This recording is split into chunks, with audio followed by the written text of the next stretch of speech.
네, 이 콜라보레이션은 솔직히 굉장히 자유롭고 또 에너지가 좋기 때문에 저희들이 100% 잊으면 안 되는 가장 중요한 게 뭐냐면 저는 그렇게 생각해요. 콜라보레이션을 해서 각자가 갖고 있는 영역을 해치면 안 된다고 생각해요. 오히려 더 상생해야지. 그러니까 제가 예를 들어서 클래식과 콜라보레이션을 했는데 클래식이 갖고 있는 우아하고 만약에 기품이 있고 약간 뭐랄까 스케일이 큰, 아주 소리가 큰 이 스케일을 제 춤이 방해를 하거나 제 춤이 망치면 안 되겠죠. 전통이 갖고 있는 올곧한 전통의 느낌을 마찬가지로 제가 해치면 안 된다. 반대로 마찬가지예요. 전통이 내 춤에 들어왔을 때 내가 갖고 있는 힙합의 자유롭고 이 큰 에너지를 전통이 그냥 오히려 잘 안 묻어나고 잘 안 맞아 떨어지면 그거는 안 해야 못하다고 생각하거든요. 콜라보레이션을 할 때 가장 제가 최고의 접점, 가장 중요한, 가장 항상 조심하는 부분은 바로 얼마만큼 우리가 융화될 수 있느냐, 얼마만큼 소통을 할 수 있느냐. 케찹과 마요네즈, 고추장과 된장을 한 대 넣고 막 섞으면 그건 콜라보레이션이 아니거든요. 오히려 그 비율과 그 맛에 그 어떤 향에 그거를 잘 비율해서 고추장이 너무 맛이 강하면 고추장에 향만 넣는다든가 간장이 맛이 너무 세면은 간장에 색만 넣는다든가 이런 식의 적당한 비율로 그 맛과 그 향을 그 성품을 그 성질을 잘 이해하고 있을 때 비로소 콜라보레이션이 성립이 된다고 생각을 해요.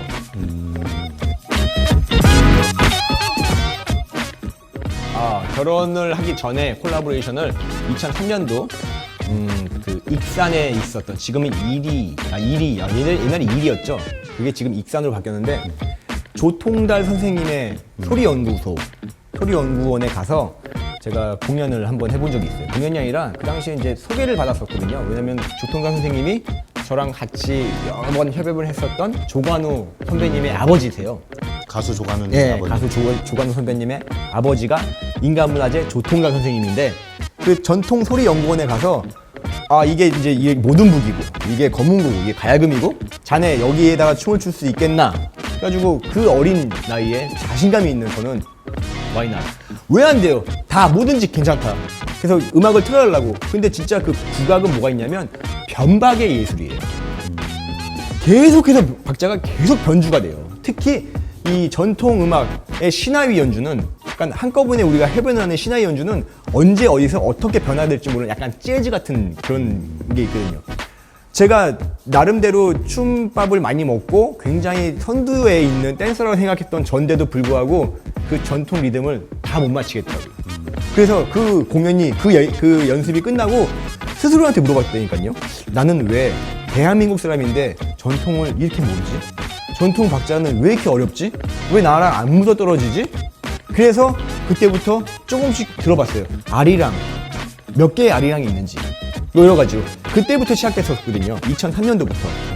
그 뒤에 이제 그때는 솔직히 조금 어려웠어요. 어렵고 전통이 좀 멀리 있다고 생각을 했는데 와이프를 만나서 정말 이 판소리와 민요가 왜 다르고 전통의 판소리는 몇 바탕으로 구성되어 있으며 한국 국악이 갖고 있는 힘을 옆에서 직접 보니까 지금은 제 안에 스며들어 있죠. 얼씨구 이렇게. 예, 저는 지금은 굉장히 전통에 많이 이렇게 생활화되어 있어요. 근데 뭐든지 문화는 그런 것 같아요. 내가 이거를 배워야지 해서 배워지는 게 아니라 내 안에 스며들어서 자연스럽게 내가 그 안에 빠져서 젖어 있어야 그 문화를 이해할 수 있게 되는 거고 그것이 진정한 콜라보레이션이거든요. 내가 내 힙합 문화를 사랑하는 것만큼 다른 장르의 문화를 궁금해하고 또 좋아하고 이 둘의 매치를 시켜보고 싶어하는 그런 에너지가 있어야 이게 비로소 하나의 융화가 될 수 있는 거지. 그냥 이벤트성으로 만나게 되면 정말 불협화음 중에 불협화음. 진짜 그만큼 손발 오그라드는 게 없는 것 같아요. 저는 와이프를 만나고 나서 전통과 현대의 만남의 이 콜라보레이션이 굉장히 많이 발전을 했고 그거는 박예리 씨 덕분입니다.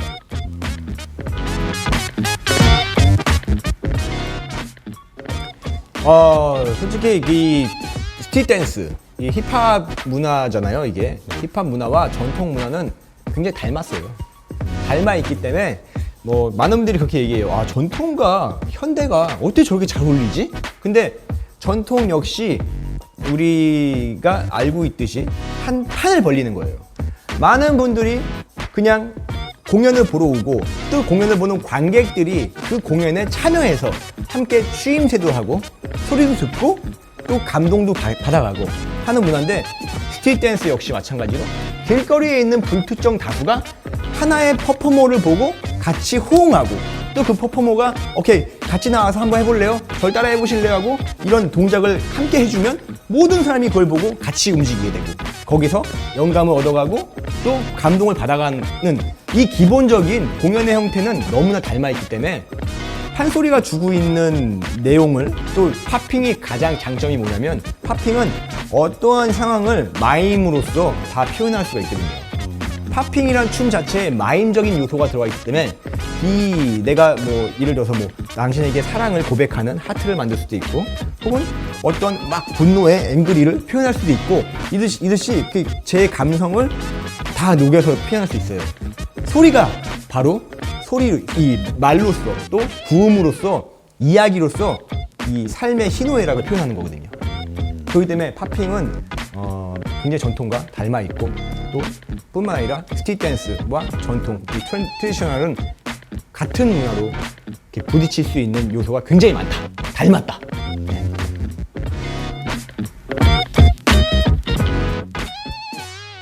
솔직히 뭐 대회 이런 거는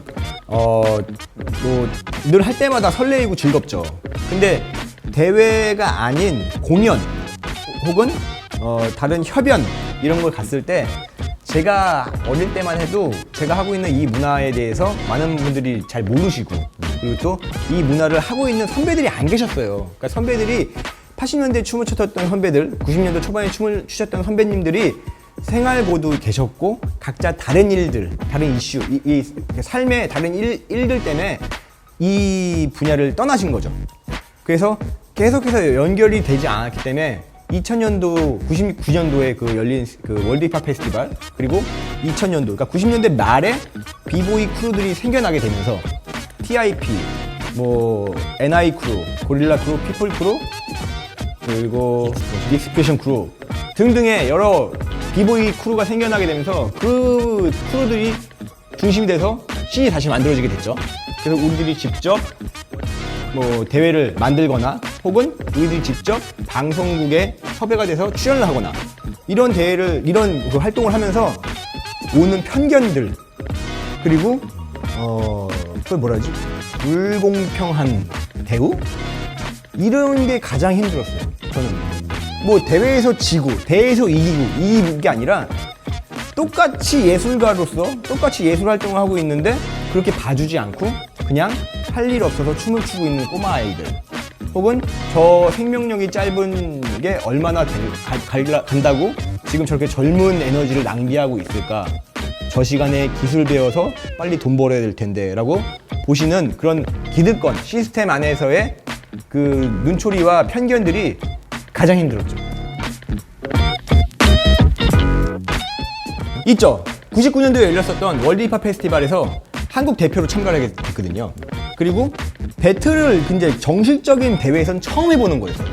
그게 뭐였냐면 DJ가 있고 MC가 있고 저지가 있고, 그러니까 심사위원이 있고 앞에 관객이 있고 내 무대가 있고 그 무대 뒤에는 백보드에 그래피티가 있는, 그러니까 힙합의 4대 요소를 다 볼 수 있는 거예요. DJ와 비보이와 MC와 그래피티, 이 모든 힙합의 요소를 갖고 있는 정식적인 언더라운드 스트릿 댄스 대회에 참가해서 붙은 처음 대표자가 일본의 한참 오지인, 그러니까 일본의 1세대라고 얘기할 수 있는 스파르타니 라커스? 예. 뭐지? 이름이, 그분 이름이? 히로상이지? 히로상을 제가 이제 붙은 거, 저랑 붙어서. 그래서 그 분이랑 저는 뭐 이기고 지고 이게 아니라 그냥 한번 춤을 춰보자라고, 그때 굉장히 긴장된 순간이었으니까. 근데 저희가 이겼어요. 네. 저희가 그걸 이겨서 그래서 올라갔었던 그 첫 번째 대회가 가장 인상 깊었었고, 그리고 2016년도죠. 2016년도에 익스프레션 크루와 함께 월드 오브 댄스에 나가서 한국 예선전을 통과해서 미국 본토에 또 공연을 갔을 때 그때 저희 팀의 평균 연령이 40대. 네. 뭐 그런 대회가 기억이 남습니다. 네. 포엘레멘치와 함께 그 출전했었던 그 한국 코리아 댄스 딜라이트. 댄스 딜라이트. 그건 진짜 댄스 딜라이트는 제가 어릴 때부터 동경의 대회였거든요. 아, 딜라이트. 저 일본에서 열리는 그 저 대회에 한번 나가보고 싶다. 그랬는데 한국의 예선전이 열려서 저희가 당당하게 우승을 또 했었고. 네, 2000년도에 댄서들이 모여서 만들어낸 그 회사를 만들어보자. 댄스 컴퍼니를 만들어보자 해가지고 생각하는 사람들이라는 뜻의 TP 엔터테인먼트를 저희가 설립을 했어요. 저랑 지금은 고인이 되셨지만 그 돌아가신 전남아 형, 그리고 박세준 대표님, 김형석 이사님, 이렇게 4명이 주식회사를 만들게 되었고, 그 회사가 댄스필드라는 이제 그 페스티벌을 만들었는데, 댄스필드는 말 그대로 우리가 필드에서 그냥 길에서 춤을 추자라는 뜻으로 길거리를 막고 압구정동도 막아보고 강남역도 막아보고 코엑스도 막아보고 저희가 구청에 직접 전화해서 이러한 페스티벌로 이벤트를 만들고 싶습니다. 근데 그게 다른 이벤트나 다른 장르가 전혀 들어가지 않은 그 오직 스트릿 댄스로만 이루어진 그 행사로 처음으로 이제 만들게 됐고, 그 뒤에 비보이 유닛이라는 비보이 대회를 만들어서 마지막 비보이 유닛 대회는 전체 참가 개국이 18개 개국, 18개국의 나라가 참여해서 만들게 됐죠. 대한민국에서 대표하는 비보이 대회, 월드 그 인터내셔널 대회가 R16이라고 있는데, R16. 네. R16보다 더 많은 참가 나라를 저희가 만들었었고, 그 외에도 제가 3년 전에 노댄스, 노라이프라고 춤추지 않으면 우리 삶은 없다라는 그 팝핑 대회를 만들어서 진행한 적도 있습니다. 그러면 그 댄스필드라는 대회가 혹시 몇 년도였고 비보이 유닛이 몇 년도부터 이제 시작인지 한번 좀 더 자세하게. 댄스필드 대회는 2001년도, 그리고 같은 해 비보이 유닛이 열렸는데, 비보이 유닛이랑 댄스필드를 만들 땐 얼마만큼 힘들었냐면, 비보이 유닛을 저희가 고등학교 강당을 빌려서 만들었어요. 근데 나중엔 저희가 빌린 시간이 뭐 6시간이다. 근데 이제 딜레이가 되기 때문에 대회가 점점 늦어지니까 학교 측에서 전원을 내려버린 거예요, 두꺼비 집을. 그래서 갑자기 이제 DJ 음악이 꺼지고 조명이 나가고, 그래서 가서 이 좀만 연장해달라고 그렇게 말씀드려서 다시 전기를 쓰게 하고 뭐 그랬었던 그 기억이 있고. 첫 번째인가요? 두 번째가요? 첫 번째예요. 첫 번째가요? 첫 번째 대회가. 그리고 참가하는 사람과 또 이제 참가하는 모든 사람들에게 선물로서 어떤 이렇게 MD 상품을 나눠줘야 되는데, 그 MD 상품을 한 곳에 뒀다가 도둑 맞아가지고. 아이고. 네, 그래서 그것도 찾고 뭐 이런 것 때문에 진행도 되게 미숙했었고, 근데 그냥 모든 댄서들, 그러니까 그 당시에 춤을 춘다고 하는 스트릿 댄스를 좋아하는 많은 사람들이 한 자리에 모일 수 있다는 것만으로도 가슴이 되게 벅찼었던 그런 대회죠. 그게 이제 비보이 유닛 첫 회가 2001년도. 2001년도로 시작하고 있습니다. 그렇죠. 그 당시에 2001년도에 함께 열렸었던 대회들이 뭐 스트릿잼도 있고, 그건 이제 피플프로 출신의 윤상용 형님이 기획하고 이제 만드셨던 스트릿잼이라는 대회가 있었고, 저희가 스트릿 댄스필드 비보이 유닛을 만들었고, 상용 형이 스트릿잼 비보이잼을 만들었죠. 그리고 이듬해 비보이 챌린지가 일선인 신일선 친구가 비보이 챌린지를 또 2000년도 그 초반이라고 얘기를 할게요. 초반에 만들어지게 돼서 2000년도 초반에는 굉장히 많은 대회들이 생겨나게 됐어요. 2008년도, 2007년도 말에 중국에 가게 됩니다. 네, 중국에 가서 그때 당시에 중국에 갔을 때는 웬만한 신호등은 다 황색불로 전멸되는 그런 형태의 굉장히 그 중국이 막 성장을 하고 있을 때거든요. 이 저같이 춤을 추고 이 스트릿 댄스를 볼 수가 없었어요. 어디서든지. 굉장히 뭐랄까 아무 황무지라고 볼 수 있죠. 스트릿 댄스의 황무지에 가서 처음으로 이제 이런 춤들을 직접 시연을 했었고, 방송국에서 제가 춤을 추면 PD 선생님이 이제 PD 감독이 내려와서 제 몸을 만져봐요. 이렇게 만져보고 우와 이러면서 사람이냐고 그만큼 신기해가지고. 예, 정말로 뭐 관절에 더 있는 거 아니냐 막 이런 식으로 만져볼 정도로 좋아하셨는데 2008년도에 중국에서 영화를 찍게 됐습니다. 그 영화가 이제 여러분들이 많이 알고 계시는 그 여배우 판백민 씨와 함께 제가 이제 영화를 찍었고 판백민 씨가 저를 이제 좋아하는 역할로 남자 주인공, 여자 주인공으로 그 쿵푸 힙합이라는 중국 영화 이름은 찡우먼, 그래서 정무문이라는 예, 그 중국 영화를 찍게 됐고 하필 그때 중국에 지진이 났어요. 사천에 큰 지진이 났어요. 그래서 그 지진 때문에 외국에 있는 모든 문물이 중국에 못 들어오고 또 모든 활동을 금지시켰거든요. 활발한 활동을. 그러니까 사람들이 할 수 있는 게 책을 보거나 영화를 보거나 TV를 보거나 이 세 가지밖에 없었던 거예요. 그래서 그런지 제가 찍었던 영화가 박스오피스 1등을 하게 됐고 그걸로 저는 중국에서 굉장히 유명한 댄스 스타가 됐죠. 네, 그래서 중국 전국 투어를 하게 됐고 그 이후에도 2012년도에 중국에서 소림사 찐깡왕이라는 소림사 2014라는 영화를 유흥준 선배님과 함께 찍게 됐습니다. 다 그 베이스는 춤이 베이스가 됐어요.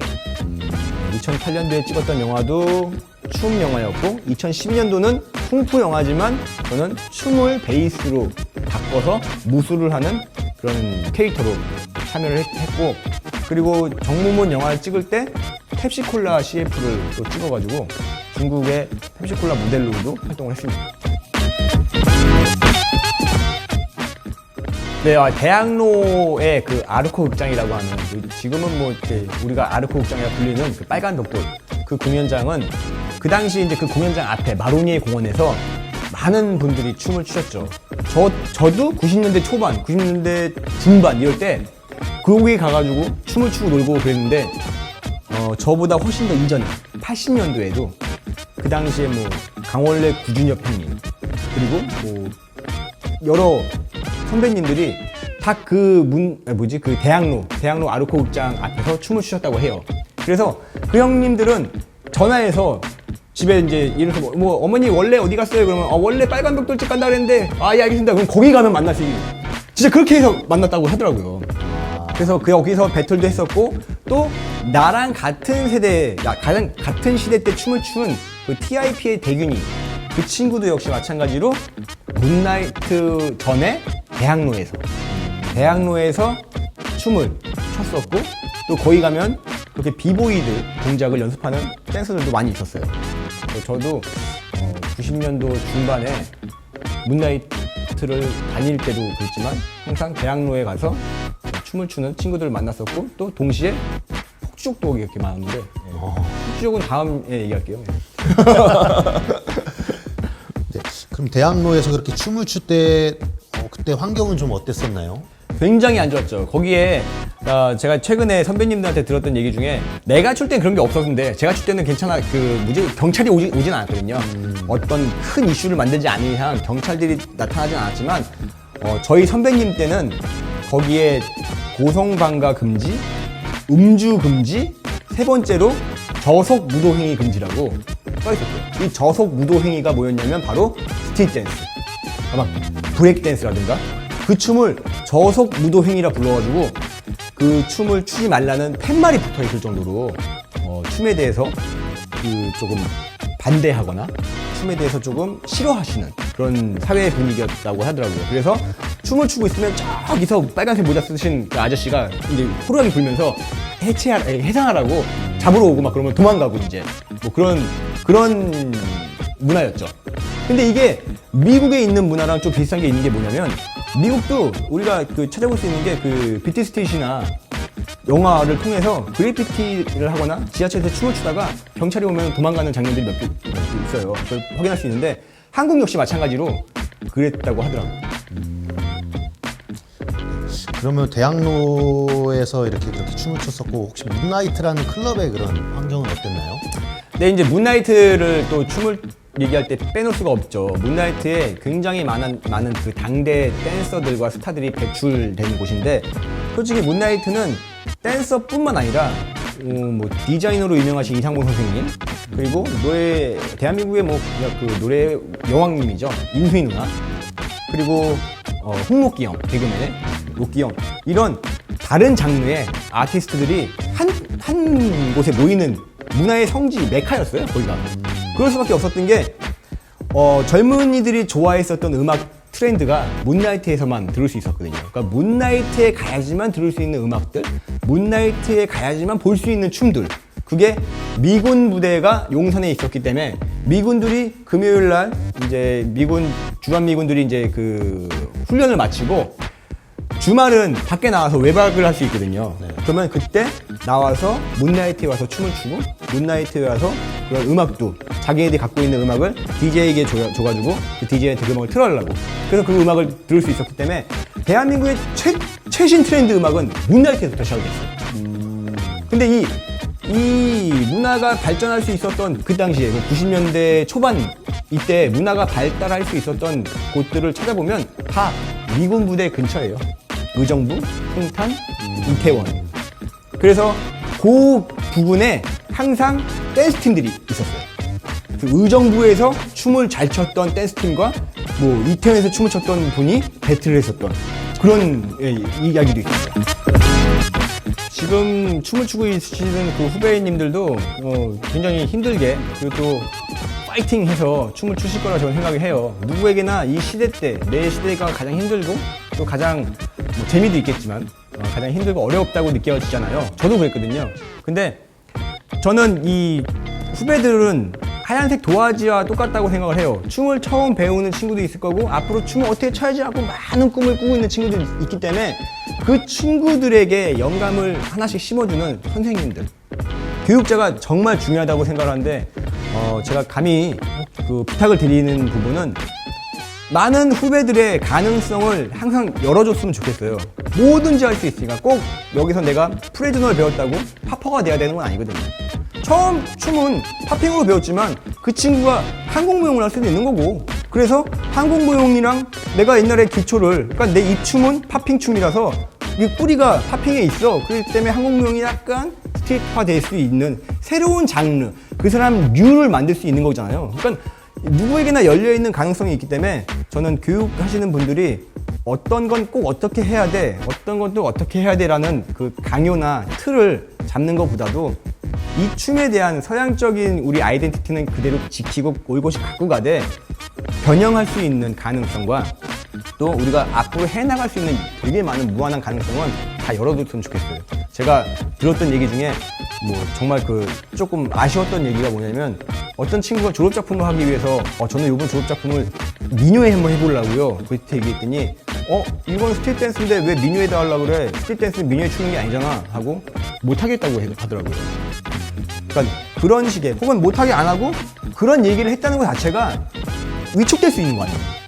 그냥 무음에도 출 수 있는 거고, 왜냐면 예술이라는 건 어떠한 격이나 형태나 이 범위가 없는 자유로움에서부터 시작하는 거라고 생각을 하기 때문에 가르치는 사람 입장에서 조금 더 열려있고 그리고 조금 더 긍정적인 마인드여주면 후배들이 그거를 잘 받아들일 수 있을 것 같아서 저는 부탁드립니다. 제가 가르칠 수 있는 기회가 생긴다면 좀 그렇게 가르치겠지만 지금 가르치고 계시는 분들은 꼭 그렇게 해주시길 바라고, 후배님들도 마찬가지로 가능성은 무한해요.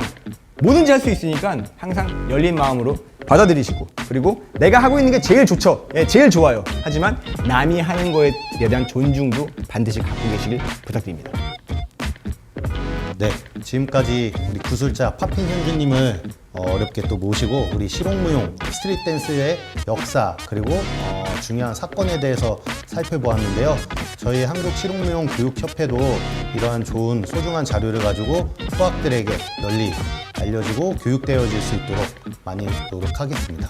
오늘 귀한 시간 내주셔서 정말 감사합니다. 감사합니다.